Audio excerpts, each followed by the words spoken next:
This video provides advice on how to pre-design your props. So sometimes you may have a decision to make about the size of the prop, the density of the lights, the placement of those lights before you make a purchase, and that's perfectly valid. Now, Holiday Decoro can use their decades of experience to help you with rules of thumb, common things that we would normally see. If you don't want to do this process, you do not have to do this. This just helps you get a real good feel for what it will really look like in your house. Okay, so what I've done here is I have picked a house in our neighborhood at random. And so your house may differ, and that is the whole point. If you're sitting on 5 acres of land and the viewing distance is 500 feet away, that's going to completely change your design, right? Now, the key thing to understand when you're using a photo, it needs to be taken from the location of the eyeballs viewing your display. It doesn't need to be taken from right in front of your house. So in this particular case, we're of course using a street view, and this particular street view option provides us, of course, a picture from the street. So it's reasonable to assume that this particular house is, got a person parked on this side of the street or this side of the street. Okay, so with that in mind, what we're going to do is assume that our viewer is about here. The first thing is you want to look at where are the obstructions. So, for example, we would not want to put a prop behind here. So if this tree is going to be here, we don't want to put it there. So if we go a little up the street, we can see that these two trees obscure the view. So walk up and down your street or do street view and kind of say, if I was parked right here, I can't see anything over here. Or if I'm parked over here, I can't see anything up there. And so look at where you can see. So for example, these bushes are fairly low, and so you can see the top of the house. Generally you can see this. You can of course see all in the front area, and the area down below these trees is completely visible. So consider the obstructions that may exist already within your house. Now, also things to consider are common mistakes are to put lights, let's say, up on the side of this house or along this fascia on this garage side. People really can't see that. See here? See how small this surface area is compared to, let's say, up here where we can see tons of these peaks and stuff? Or if we're going to put something out here on the side, very visible. Putting stuff on this metal gate back here, not very visible. Putting items up at the front, very visible. Now, another factor we need to consider when we're considering where we're putting our items is what is the viewing distance? Now, I'll use an analogy. If you have a cell phone, you probably have as many pixels in your cell phone in your hand as you have on a 65, 75-inch flat screen TV. So your cell phone is probably around 4K or greater, and your TV is around 4K in terms of pixels. Now, those are two totally different sizes. Why? Because a cell phone is designed to be viewed usually at about 1 to 2 feet away from your eyes, and a big screen TV is typically viewed at 10 to 20 feet away. And if you look at most manufacturers, you'll even say, for this size, we recommend this distance. For this size, we recommend this viewing distance. Because if you stand too close to a big screen TV, it looks weird. And if you take your cell phone and put it several feet away from your eyes, you can't see the detail. So there's always a balance of putting the right number of pixels. Now, the kinds of props that are most affected by this are props with lots of density, and those are usually matrices. Now that can be a matrix wrapped around a cone, which you'd call a tree, or it could be a matrix is just straight up a flat area. All right, so what we need to do is first kind of pick at least just one good viewing distance and stick with it. If we think that this is the place where it's going to be most visible, if we're going to be putting props over here, we need to make sure that's within the view. Keep in mind, people looking out of their cars may only see a certain distance. That is another factor. People sitting in a car may be viewing and they may not be able to see very high up. So for example, if you put a tree that's 20 feet tall right here next to the street, somebody in a car with a roof will not be able to see it. And I'm guessing in the middle of winter, they probably have a roof if you're in the United States or Canada. So take all those things into consideration and let's get our picture into xLights, which is the application of choice. So don't bother with all this area up here. You're not putting pixels in the sky, so you want to get as much of this as reasonably possible on the width without zooming out. And again, your camera will vary. Try to flip on that wide angle view in your camera to get more. And of course, Google here only allows a little bit. I highly recommend using your own camera outside in your own street, not using Street View, because even though this is current, I would recommend using what it looks like right at this moment. Now, also other things to consider here. Your trees, in this particular case, may be deciduous or not, and some of these may lose their leaves. So some of these may be live oaks and have most of their foliage year-round, even during the winter, and will obscure this. You may have trees that lose all their leaves, and most of this will all be visible after the leaves drop. So take that into consideration also. So the first thing we need to do, get a screenshot. So what we're going to do is see if we can do a capture. I'll be right back. Okay, offline, I have taken a snapshot of my screen. Now, if you're in Windows, you can press Windows key plus print screen together, and that will save your screen to the screenshots folder within the pictures library. You may have a program called Snagit. You can also just go to your start menu and type screenshot, or just Google how to take a screenshot. So take a screenshot, and I've gone ahead and saved it to my xLights directory. Now we have already loaded up xLights, and I have set my folder here to xLights, and I'm going to go ahead and click in here. Now I have nothing in here, and you'll notice that there's background image. I'm going to come over here and I'm going to click these little three dots, and I'm going to select my sample house image. There we go. So there it is. Now yours may come in at 100% brightness like this. Now, I have cropped this so I don't have too much too much sky up here. I have just a hint of the driveway and the curb, so I know where the relevance is, so I kind of understand the depth. And again, this is not an ideal picture because I am using a sample random house. This is not my house off the internet. And you would ideally stand exactly in front of the house and have a little bit wider. Okay, but this will suffice for what we're doing. You also wouldn't have all this junk up here. All right, so now what you can do is you can make it a little darker so it looks like the right brightness. Now, if you want, you could go outside at night in twilight and take a picture of that, or you can just type this number. Oops, I'm sorry. Help if I put the right place here. 20%. Oops, 20%. There we go. Actually, I'm going to tweak it up a little bit. I'm going to put 30%. And that just kind of gives you some relevance in terms of brightness. Again, you might want to take a picture at a different time if you're ideal, but I get everybody doesn't do that. Okay, so first we're going to just try the most common things. Now, this is also good for spacing of your pixels on a pixel roof. Like if you wanted to see what does it look like with 2-inch, 3-inch. So we'll just start with some common stuff. So I'm going to go up here to the create new tree, and we're going to go ahead and put this tree here. I'm just going to stretch it out. Right now, here's the trick.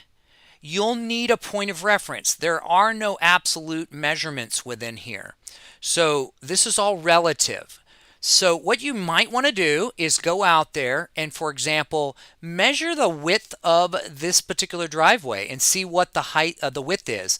And then you can do some measurements within here. You could even actually transfer those if you're okay with CAD and stuff. You could actually put them in here and kind of go, okay, well, how tall is this, right? Because obviously if you're trying to use the back of your house, it's not that tall because we're at an angle, because it's not straight on. So you do need to get the height right. Now on the width, it's usually a little easier. You might even go out there and be able to mark out things when you take your photos and put in there, okay, I want it this wide or I want it this wide, and then you can literally just drop it right on there. So that'll allow you to kind of tweak it. So let's just do this example. Now, the first thing on a megatree is people think they need a 360. This house does not need a 360. Now, if you're super rich and you want to look out your window and see the exact same thing people are seeing, great. By all means, please definitely do a 360, because a 180 tree is only on the front. A 360 is just the same thing on the back. And in fact, most sequencing is actually split. So the same thing on the front is showing on the back, because you can't see the back. I know you can see the strings in this photo, but you really can't see them in real life. So we're going to put a 180 here. And so that gives us pixels that are only showing on the front. Now let's go ahead and put in some extra numbers here. Now, you may not know what exactly on the terms of the strings is. You'll notice it says 16 by default, and that's because most controllers are sold in 16, 32, 48, and all that. So you generally want to use a multiple of 16. So we at Holiday Coral can help you design that tree for optimal. Know that if you're defining an exact number of strings for us, sometimes it can be a little complex, and we'll get into that in a moment here. So let's say we're going to do a very nice tree. So 16 is a very common tree, and with 50 pixels is actually very common. That's 800 pixels. But let's say we want to step that up a notch, and we want to do 32 strings, and we want to go to 100 pixels. Now, what you'll need to do is do a little bit of math here, because pixels typically come in set amounts. If you force it to this spacing, that may be more expensive than you're expecting. So we can see that 32 by 100 is a lot of pixels. This is a very, very good tree. Now, why would you want a tree that has this many pixels as opposed to, let's say, 16 by 50, which is a kind of a more common tree? So this is usually ranked like at a 4 out of 10 quality. Perfectly fine for residential, but you won't be able to do high density graphics, or let's say you want a singing face to be projected on this, or you want to scroll text like tune to my show. Then you're going to want to step that up and go to something denser. Now, again, if we typed in 100, we're also looking at not only the number of strings, which is usually defined by the controller, but also the number of pixels, which is usually on strings. Strings are usually sold in 50, 100, or 1000 pixel rolls, and they're typically sold in 1, 2, 3, 4 so inches. Now, when you're doing your math, you may want to say, oh, okay, well, what if I have a so-and-so tall tree, and just do some back of the envelope calculation, say, okay, well, you know, if I want a 15-foot tree, well, this tree's probably actually closer to 18. So let's do something more realistic. Let's say it's something like a 10-foot by, let's say, 5-foot wide tree. So that's right. So in that particular case, I'm feeling like 50 is actually more than sufficient, because you're trying to look for kind of a equal distance. So if we have 100 pixels, you can see it's denser on the vertical strings than it is on the horizontal. So you don't have kind of an equal number of pixels going X and Y. And so moving it from 32, from 100 to 50 is probably an appropriate amount here. Of course, you could drop on stars and all that. Now, let's also add in a few other things, and then we'll go over to our demo mode. So let's say that we think, hey, we're going to put a matrix up here. Right? So I go up here to this matrix, and I draw a matrix up here. Now, the first thing that I think of is, hey, this is going to be great right here if you're sitting exactly right here. But what if I'm sitting a little further down the street? It'll be blocked by the tree. Maybe I need to look at putting it somewhere else. Maybe I need to put it on a stand over here, right? And so let's go to 24 strings by 50 pixels. That's kind of a common XY. And of course we have seed pixels and all this other stuff. So this is about 1.9 inches, I believe. And let's also, as a sample string, what we're going to do is we're going to put some pixels up here. And I'm just going to draw some pixels on this house just to pretend like we're outlining. Oops. And we're going to go right here. And what we would be doing is you would actually do a measurement, and you would determine how many actual inches this is. And then you would say how many pixels would I want in there. And those are almost always going to be at 1, 2, sometimes 3, and very rarely 4 inches unless you're using C9. So let's just assume pixels. So normally it's usually between 1 and 2. So, and we'll just call this one fascia 2. All right. Now, I'm going to pick probably a more realistic number because that's probably not right. That's probably more along the lines. And tell you what, I'll actually do 1 in 50, 1 in 25, and I'll do just 1 in 12, so fairly spaced out. That actually is probably too spaced out. Let's do, so we have 15, and then over here we have 25, and so we'll be able to see the differences in those qualities. So again, when you view it, you're going to be sitting here. So you do want to apply some physical spacing to these things so that these things, when these props are in your display, make sure this is really, if you're designing a 5-foot tree, make sure it's really 5 foot. If it's up off the ground, great. And it's really here and it's 5 foot, great, put it there. All right, so now we've got our props and we can go ahead and start doing some testing. So let's just flip over here to the sequencer and we're just going to say new sequence, and we don't need to do any music. We're just doing a test, so we'll do animation 50 milliseconds and quick start. So there's my props, and what we're going to do is we're going to drag this out because we really don't need any kind of audio or anything. And this section in the middle is really about doing your effects, and you can tweak your effects, and usually you're doing that in your setup. So you may want to test a specific effect. For example, let's say you have a graphics file and you want a specific graphics file to show up on this particular tree. You may want to actually load that graphics file. Now, this video is not to talk about how to operate in sequence within xLights. There's tons of videos and a manual on how to do that. We're just going to show you some basic things to get started. So let's go ahead and let's just drop this on this matrix. So we can see what that looks like from this distance. So let's just drag that out a little bit, get a little bit more time going there. And I'm going to drag this here onto the tree. All right. We could just spice that up a little bit. See what it looks like. So now you can see where these pixels and how they look. Let's do a little bit of work on our fascia here. Let's see what that looks like. Put the same thing up here. So if we zoom in here, now you don't really zoom in too much because this should be how it looks from the street. But if we zoom in, it's a little hard to get that in there. Up there, I got a little bit. You can see that clearly the left side is a little cleaner. See how the scrolling looks a little smoother because of the higher density versus here. Let's actually flip back over, and what I'm going to do here is I'm going to make a copy of my tree.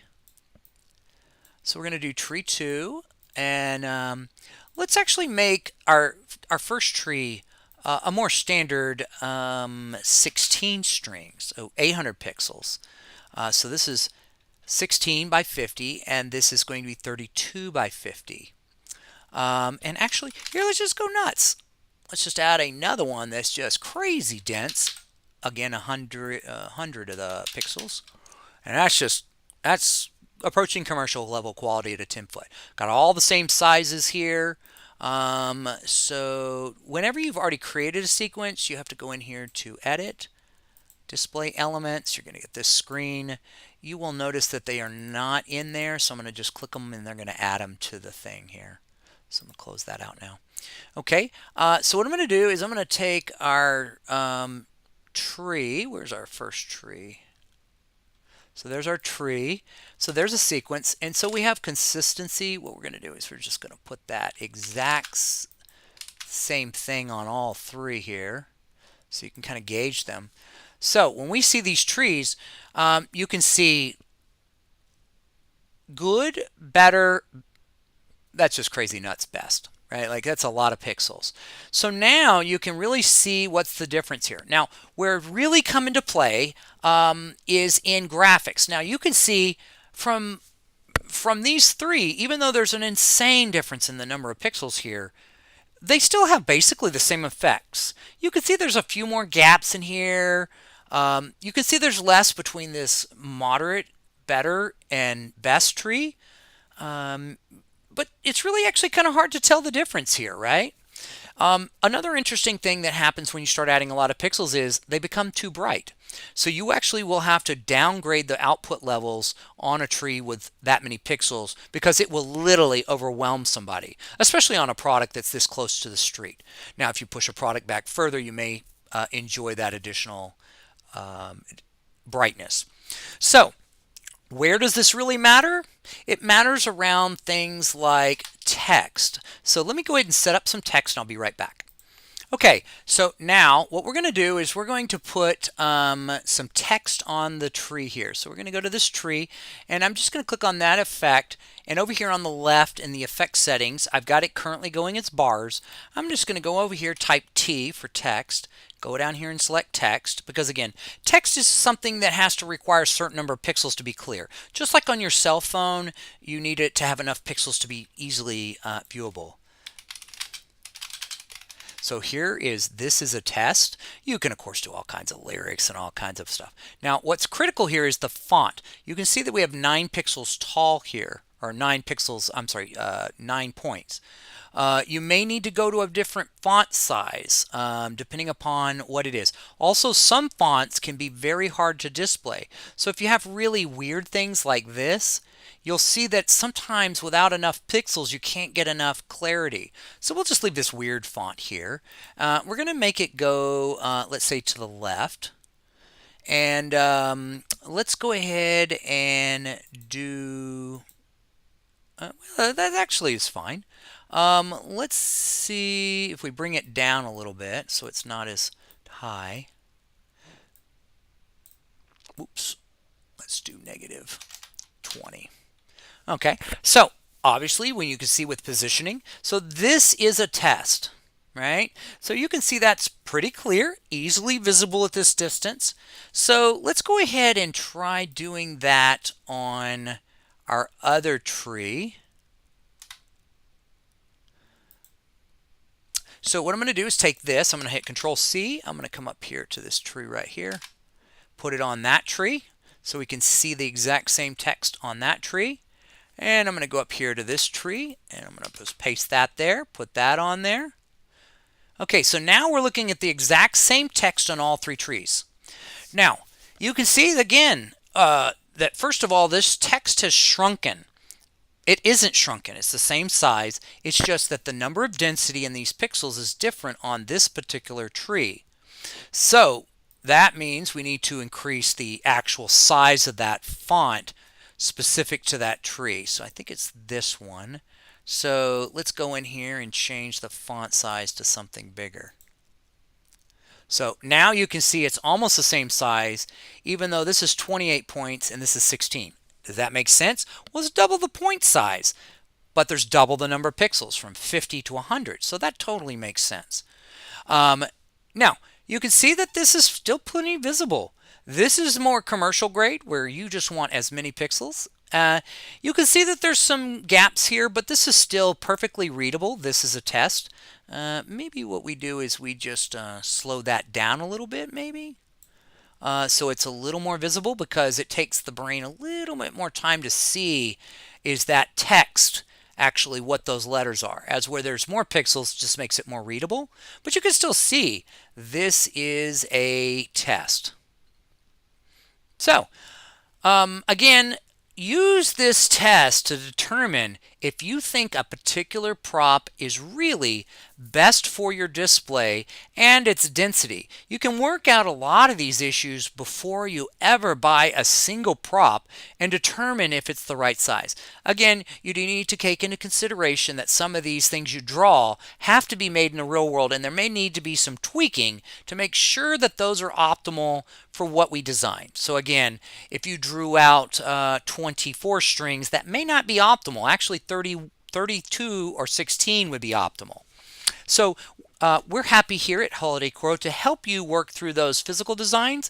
And what we'd be looking for is, really, are you looking for this tree or are you looking for this tree? This tree is probably just commercial. Probably not worth the money, as you can see.